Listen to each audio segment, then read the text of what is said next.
principio hasta el final, cómo el Señor nos habla de su río una y otra vez y cómo Él quiere que nosotros fluyamos en ese río.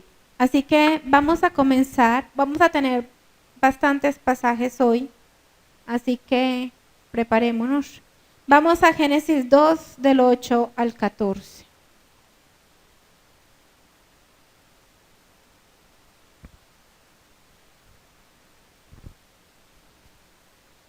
Génesis 2 del 8 al 14.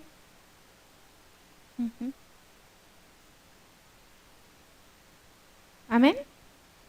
Yahweh Dios plantó un huerto en el Edén al oriente y puso allí al hombre que había formado.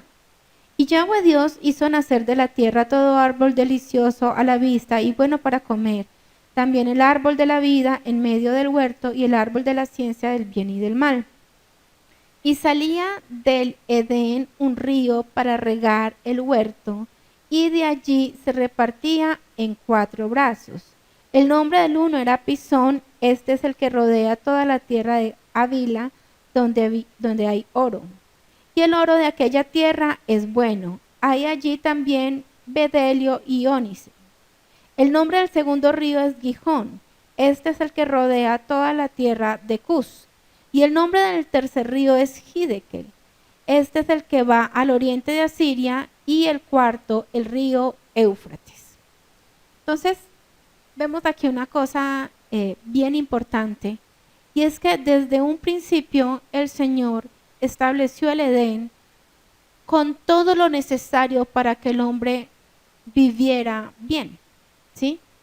Y colocó un río que rodeaba, ¿sí?, al Edén, para que ellos pudieran estar abasteciéndose y pudieran estar habitando bien. Cuando uno mira un poquitico la historia de las civilizaciones, las grandes civilizaciones crecieron al borde de un río, ¿sí? Se establecieron y crearon las ciudades al pie de un río. Y entonces tenemos que los egipcios tenían el río Nilo, y se le consideraba como un oasis en medio del desierto. Y si ustedes recuerdan un poco, no sé, por allá historia, el río Nilo tenía algo que en ciertas épocas se crecía mucho, se regaba hacia la tierra, fertilizaba la tierra y volvía de nuevo su cauce. Entonces, cuando eso pasaba, ellos sembraban y tenían abundancia. ¿Bien? Tenemos también la cultura mesopotámica, que tenían el río Tigris y el Éufrates. De allí salieron los sumerios, los babilónicos y los asirios. Miren que todas culturas grandes y fuertes. Y la China tenía el río Amarillo o el Huanghe, y así muchas otras. Pero por lo regular, las civilizaciones se asentaban al pie de un río porque eso significaba abastecimiento, ¿sí? Significaba que podían tener agricultura y que podían tener animales, ¿ya? Pero entonces también eso hacía que ellos al establecerse se volvieran pueblos muy fuertes. Pero entonces, ¿qué vemos aquí en Génesis? Que cuando el hombre peca, ¿qué pasa? Le toca salir del Edén, ¿cierto? Entonces ahí la cosa se complica un poco, porque el propósito de Dios, como Él lo quería que su pueblo viviera, se pierde. ¿Bien? Ya no estamos al pie del río, ya toca buscar el agua. Y entonces luego vemos al pueblo de Dios vagando 40 años en un desierto, aprendiendo a buscar el agua en pozos, ¿cierto? Cavando la tierra, buscando aguas subterráneas para que suba el agua y de ahí abastecerse. Pero también en cisternas, que las cisternas eran huecos también que se cavaban en la tierra para que cuando lloviera cayera agua allí y luego de allí abastecerse. ¿Será lo mismo abastecerse de un pozo que de un río? Nunca, ¿cierto? El río fluye, ¿sí? Y el agua está en los pozos, está estancada, con virus, con bacterias, con mugre, ¿sí? Mientras que la del río está siempre fresca. Bien, Y entonces de ahí saltamos a Ezequiel 47.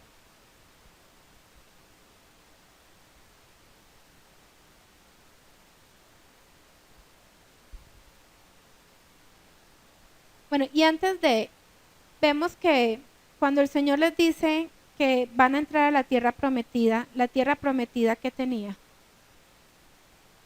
que tenían que pasar para poder llegar a la tierra prometida, el río Jordán. Entonces el Señor les dice, les voy a dar una tierra que tiene un río para que ustedes se establezcan y se abastezcan y todo eso, ¿cierto? En Ezequiel 47 vamos a leer del 1 al 12 y leámoslo muy bien con el entendimiento. Esto es una profecía para la venida del Señor, ¿sí? Para la casa. Esto, cuando uno mira a Ezequiel, en Ezequiel 37 dice que va a juntar las dos casas, ¿cierto? Y luego dice más adelante cómo va a ser la distribución y todo lo que va a pasar después de esto. Y entonces nos habla de este río. Nos dice, me hizo volver luego a la entrada de la casa, y aquí aguas que salían debajo del umbral de la casa hacia el oriente. ¿De dónde salía el río? De la casa. Estaba al oriente y las aguas descendían de debajo hacia el lado derecho de la casa al sur del altar. Me sacó por el camino de la puerta del norte y me hizo dar la vuelta por el camino exterior fuera de la puerta al camino que mira al oriente, y vi que las aguas salían del lado derecho.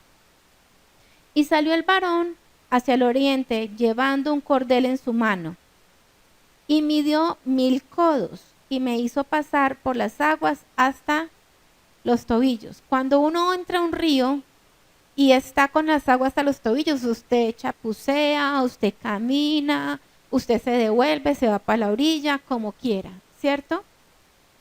Pero luego dice, midió otros 1000 y me hizo pasar por las aguas hasta las rodillas. Midió luego otros 1000 y me hizo pasar por las aguas hasta los lomos. Entonces, cuando yo tengo el agua hasta las rodillas, ya tengo un poquito más de dificultad. Cuando las tengo hasta los lomos, ya uno camina como con más cuidado, ¿cierto? Pero dice, midió otros 1000 y era ya un río que ya no podía pasar, porque las aguas habían crecido de manera que el río no se podía pasar sino a nado. Quiere decir que cuando uno llega en ese momento en el río, usted ya toca dejar que el río lo lleve, ¿cierto? Ya el río, hay que fluir con el río. Es tan abundante, es tan grande que nada lo puede contener, ¿sí? Que arrastra lo que sea. ¿Listo? Y me dijo, ¿has visto, hijo de hombre? Después me llevó y me hizo volver por la ribera del río. Vamos a dejarlo hasta ahí, ¿sí? Porque es más larguito, pero lo pueden leer en la casa. Pero entonces, aquí nos está hablando nuevamente acerca de un río, y es un río en el cual nosotros necesitamos estar. Y es importante que nosotros analicemos, digámoslo así, en qué medida del río estamos. Estamos en los tobillos donde miramos y decimos, uy, eso por allá está muy pesado, entonces salgámonos del río. Estamos en las rodillas donde todavía caminamos un poquito, pero todavía tenemos la opción de salir. O estamos tan metidos en el río que vamos con el río. Nos dejamos llevar por el río. Y es una cosa que a veces a nosotros se nos dificulta, dejarnos llevar por el río, porque queremos tener la seguridad de nosotros, tener el control de poder decir, no, espere un momento, esto no me gustó. Bien, vamos a Juan 4, del 10 al 14.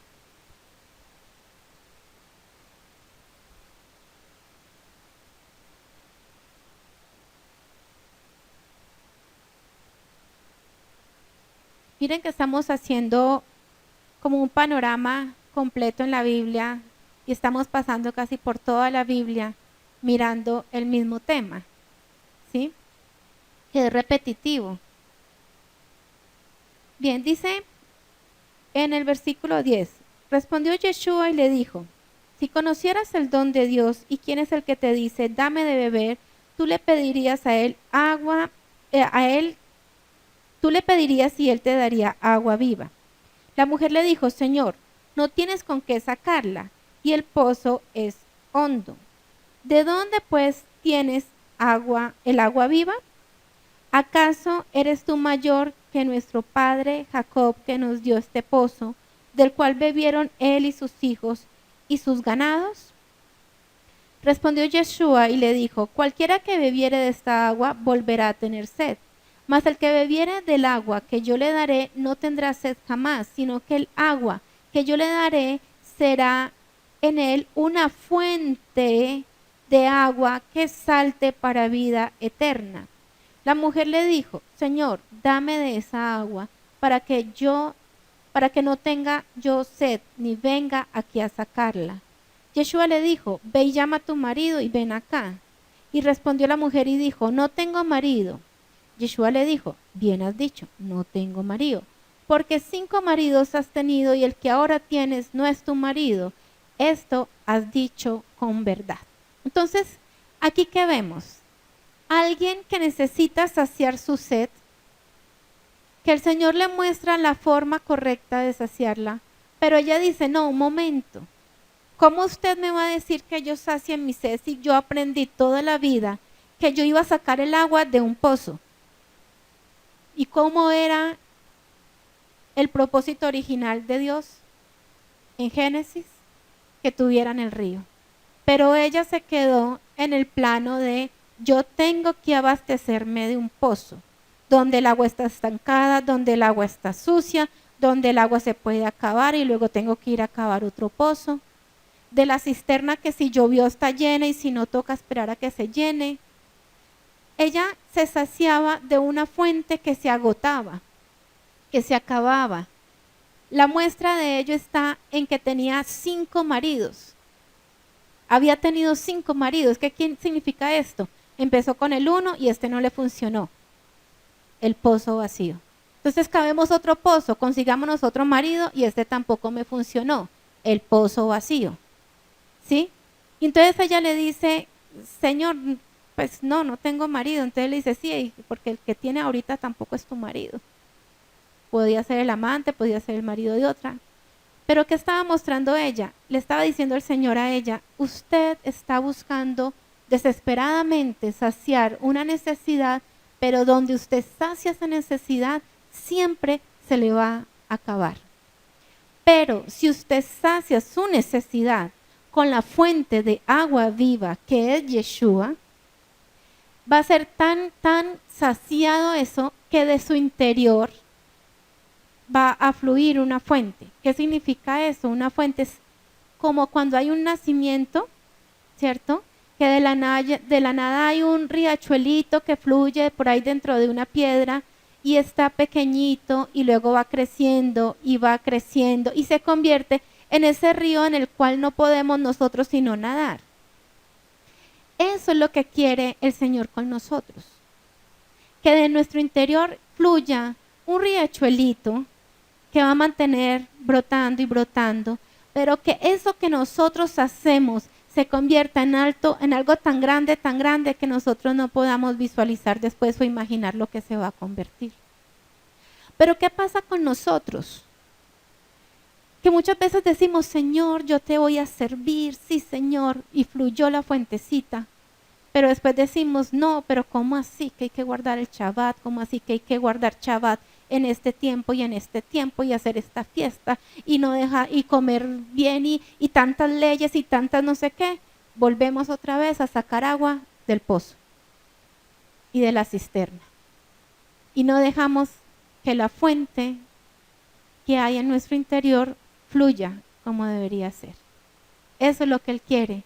Que nosotros confiemos tanto en Él, que no vayamos a ese pozo, sino que descansemos. Yo recalco un poquitico lo del Shabbat, porque es que para veces cuando se trabaja, y se trabaja sobre todo los sábados, cumplir el Shabbat es difícil en el sentido que muchas veces decimos, Yo me acuerdo que cuando yo le dije a mi familia que iba a guardar Shabbat, ¿y cómo van a hacer si los sábados? Entonces, ¿quién los va a mantener? ¿Cómo van a hacer si no trabajan los sábados? ¿Sí?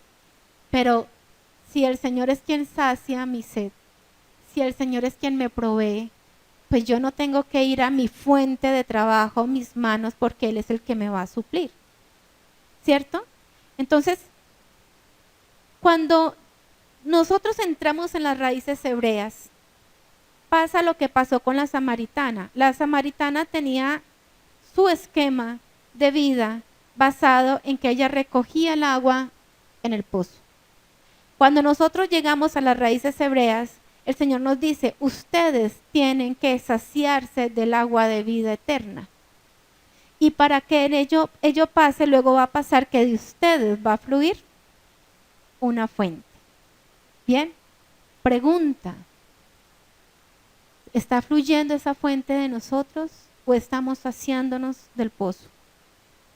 Se nos agota el entusiasmo, se nos agota el deseo por celebrar las fiestas, se nos agota el deseo por cumplir su palabra, se nos es difícil servirle.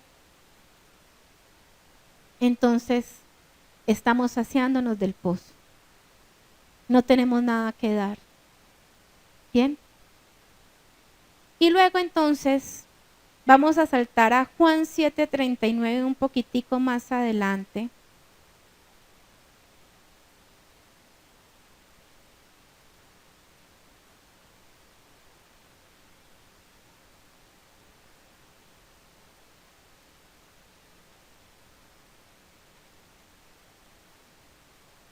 Dice, en el último y gran día, ¿llegaron? Sí. En el último y gran día de la fiesta, Yeshua se puso en pie y alzó la voz diciendo, si alguno tiene sed, venga a mí y beba. El que cree en mí, como dice la Escritura, de su interior correrán ríos de agua viva. Y esto dijo del Espíritu que habían de recibir los que creyesen en él, pues aún no había venido el Espíritu Santo porque Yeshua no había sido aún glorificado. Cuando él se para en el templo, dice que en el último y gran día de la fiesta. ¿Cuál fiesta era? La fiesta de los tabernáculos. Está en la fiesta de los tabernáculos, es el día en que por tradición, ¿sí?, los judíos hacían una ceremonia en la que tenían que salir del templo, ir a recoger unas aguas, luego verterlas en una canal, porque la canal iba a fluir el agua así, porque ellos estaban cada año tras año durante la fiesta de los tabernáculos recordando lo que dice Ezequiel 47. Entonces, cuando él se para aquí, yo no sé si en su Biblia dice en el versículo 38, por ahí abajito tiene un pie de página, una cosita que dice Ezequiel 47:1 y Zacarías 14:8. ¿Sí? O sea que cuando él dice eso, se está refiriendo a lo que estaba diciendo Ezequiel 47. Le está diciendo, eso que ustedes hacen por tradición una y otra vez, se cumple hoy aquí en mí. ¿Sí? Como siempre, ellos no entendían. Pero lo que está diciendo el Señor es que ese río que está en promesa en Ezequiel 47 se cumple de una manera espiritual, profética, cuando nosotros recibimos al Señor, pero realmente deseamos y tomamos la decisión de que Él sea quien nos abastezca. ¿Bien? Porque si no, vuelve y juega, y lo repito mucho, será un pozo, será una fuente estancada, será una fuente limitada, será una fuente que se va a acabar. Y yo quiero que cada uno se pregunte y que de aquí, de esta pequeña reflexión, porque va a ser muy pequeña, de esta pequeña reflexión, salgamos analizándonos si de verdad fluye de nuestro interior fuente de agua de vida. ¿Cómo estamos? Hagamos un análisis de nuestras vidas. Si nosotros empezamos con entusiasmo y a los días ya se nos acaba el entusiasmo, o si ni siquiera tenemos las ganas de hacer las cosas, porque estamos mal abastecidos. Entonces el Señor lo que dice aquí es que Él quiere que ustedes sean llenos del Espíritu Santo y que haya algo tan grande en nosotros, que cuando nosotros hablemos a otras personas, sea esa fuentecita, que se vuelva un hábito de nuestras vidas. Miren, cuando una fuente empieza es un riachuelo chiquito, ¿cierto? Luego se vuelve algo grande. Es como cuando nosotros tenemos al Señor en nuestro corazón, fluimos tanto en el Espíritu, estamos tan llenos de Él, que nosotros no tenemos que esforzarnos por decirle nada a nadie. Para nosotros es algo completamente natural hablar de Él. Y llegamos donde una persona y hablamos con esa persona de la manera más natural. No es que yo esté pensando, tengo que evangelizar, qué versículo le digo, cómo lo voy a hacer. No, en la conversación fluye el río de Dios, fluye el Espíritu Santo. Y no sabemos lo que ocasiona en esa persona, porque esa persona puede ser la que siguiente va a hablarle a otro. Y eso se va a convertir en un río grande. Pero nace de una fuente. Nace de algo pequeño, nace de algo en lo que se convierte en nuestro hábito de vida. Entonces, también cuando yo fluyo en el Espíritu Santo, cuando Él brota de mí, servirle a Él es un deleite, no es una obligación, no es que, ay, Dios mío, sí, hoy hay que ir, hoy hay que hacer, tan pesada, tan cansado. Nos da alegría, queremos ir, ¿qué hay que hacer? Venga, corro, venga, quito, venga, limpio, venga, hago. Porque es que estamos felices de agradar al Señor. Y por último, vamos, bueno, Jeremías no lo vamos a ir a buscar, pero lo pueden apuntar si quieren. ¿Qué dice Jeremías 2:14? Dice, porque dos males ha hecho mi pueblo. Me dejaron a mí fuente de agua viva y cavaron para sí cisternas rotas que no retienen agua. ¿Sí? Cuando yo digo, no, yo ¿cómo voy a guardar chaval? Yo tengo que trabajar el sábado. Cisterna rota, porque esa plata se perdió. Esa plata no va a rendir, esa plata se va a ir en otras cosas. ¿Sí? Cuando yo digo, no, eso de guardar las fiestas, qué pereza, más bien me voy a celebrar la Navidad. Cisternas rotas, porque son cosas vacías y huecas. Cuando yo decido hacer mi voluntad, es una cisterna rota, es algo de lo cual yo voy a abastecerme, pero no va a encontrar nada. Se agotó. Y por último, entonces vamos a Apocalipsis 22:2.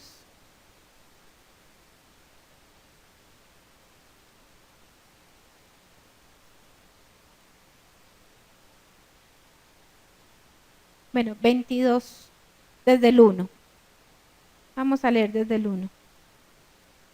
Dice, después me mostró un río limpio, de agua de vida, resplandeciente como cristal, que salía del trono de Dios y del Cordero. Esta vez ya no sale de la casa, sale del trono de Dios y del Cordero. En medio de la calle de la ciudad y a uno y al otro lado del río estaba el árbol de la vida, que produce 12 frutos, dando cada mes su fruto, y las hojas del árbol era para la sanidad de las naciones. Y no habrá más maldición, y el trono de Dios y del Cordero estará en ella, y sus siervos les servirán. Dejemos hasta ahí. Entonces aquí vemos también el cumplimiento del propósito y del deseo de Yahweh para nuestras vidas. Vemos que en Génesis había un propósito que lo fue, digámoslo así, prometiendo el Señor en Ezequiel 47, que lo vuelve y lo reafirma con Yeshua en Juan, y luego nos dice, al final de los tiempos lo van a ver de forma física.